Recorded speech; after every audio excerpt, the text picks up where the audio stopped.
What's up, my friend? It's day 4 of the Crucible year. I gotta change that name. Anyway, currently making shrimp wonton soup, and I'm gonna be making that as I talk to you. I wanna talk today about why you need to stop comparing yourself to other people. This is something I found myself falling into this last hour or so, maybe the last few hours, the whole day today, is thinking about like this person is so much further ahead of me. Typically, it manifests itself in the financial sense, like wow, this person's making so much money. I have some coworkers who I looked up their positions. I'm like, oh my God, they're making crazy money. Jesus. And then my mind started equating finances with worth. Now, there is obviously a financial value being created, but to equate the amount of money you make to your self-worth is a very tricky conundrum, right? Because if I'm making X amount and I only feel good about myself if I'm making whatever, 7 figures, then I'm setting myself up for failure. And it's a very toxic mentality to be in, to be placing your worth on a number, right?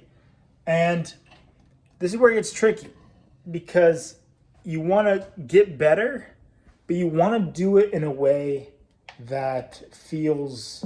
I gotta stop recording right now. I can't make this. I'm trying to be all philosophical here. Okay, let's get real. I've been comparing myself to these people, and it doesn't make sense. It's stupid. It's unproductive because it doesn't actually make me better.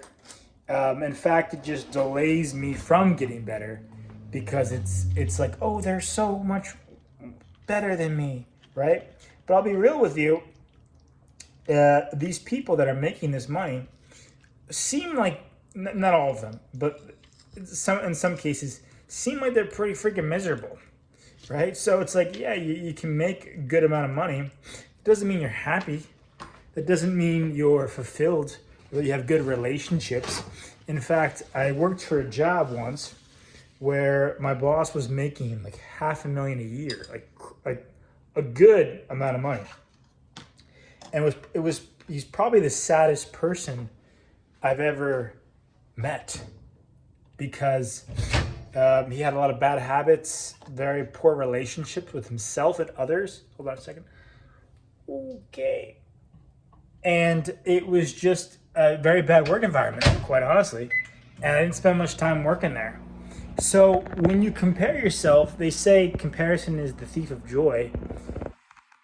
Be very careful because it really is a zero-sum game. You can use others as inspiration, like, wow, look at this person. Like for me, Orson Welles in the film area. Wow, he's a genius. The guy was like incredible. Or, I have other role models, other heroes in the content game, Dan Coe or Zach Pograb, these guys that I really look up to. I look up to them as inspiration, like emulation. Like, let me borrow what they've done, their models, and apply it to myself.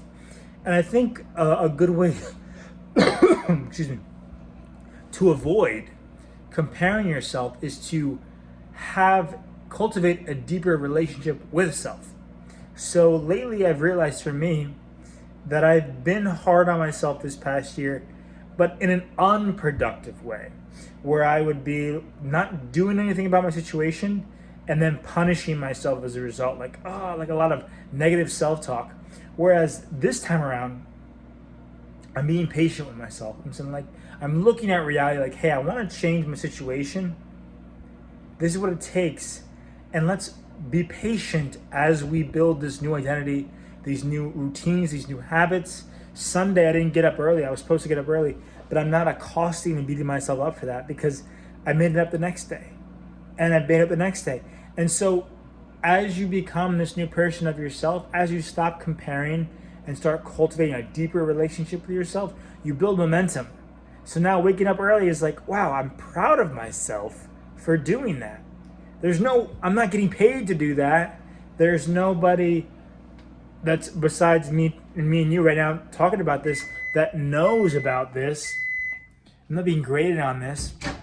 So there's a difference between there is self-worth, and that's what you need to cultivate. And you cultivate self-worth by doing things you say you're going to do, by creating confidence through that, and being nice to yourself, being patient with yourself, treating yourself, as cliche as this sounds, like your own best friend.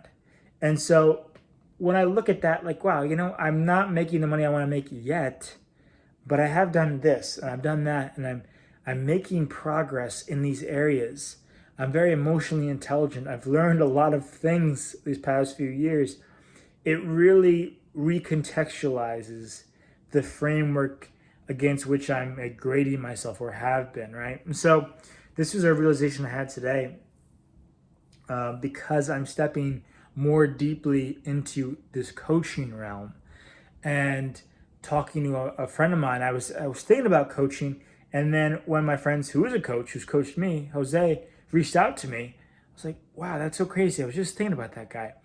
And we got into a discussion on Instagram about this, and about comparison, and about offering something, and looking back at your hero's journey to see where are the areas that you've excelled in, the things that you've overcome.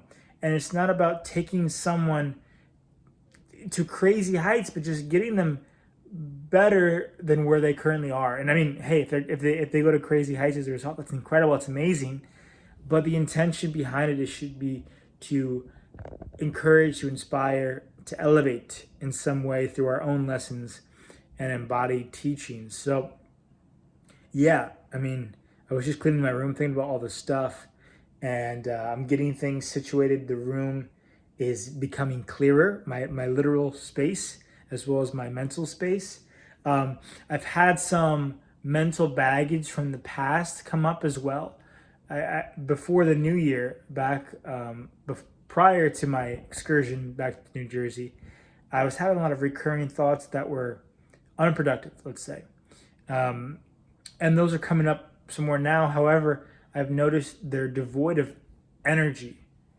And that's kind of where the comparison started, from those thoughts. So I'm not going to go super into that right now, but just remember that if you want to create more self-worth, if you want to strengthen your relationship with self, it is doing the things you say you're going to do. That's what I found right now. Doing the things you say you're going to do, being patient with the results, and along the way, coaching yourself as if you were a friend and somebody you cared deeply for. And this is literally changing the game for me. Tomorrow, I'm planning on doing some uncomfortable things. And what I mean by that is going out and meeting people. Particularly right now, that could be during the day, going out and meeting people on the street, particularly women. And then tomorrow night, going out to like a club or like a nighttime setting by myself. Feels really freaking scary. So that means I should do it. Because where fear is, there is your task. Carl Jung. Anyway, this is day 4. I've done 20 resumes so far.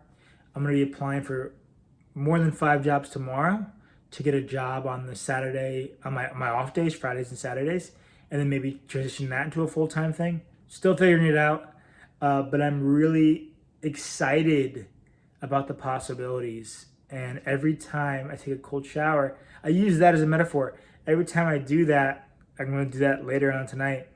It sucks at first, then this adrenaline hits.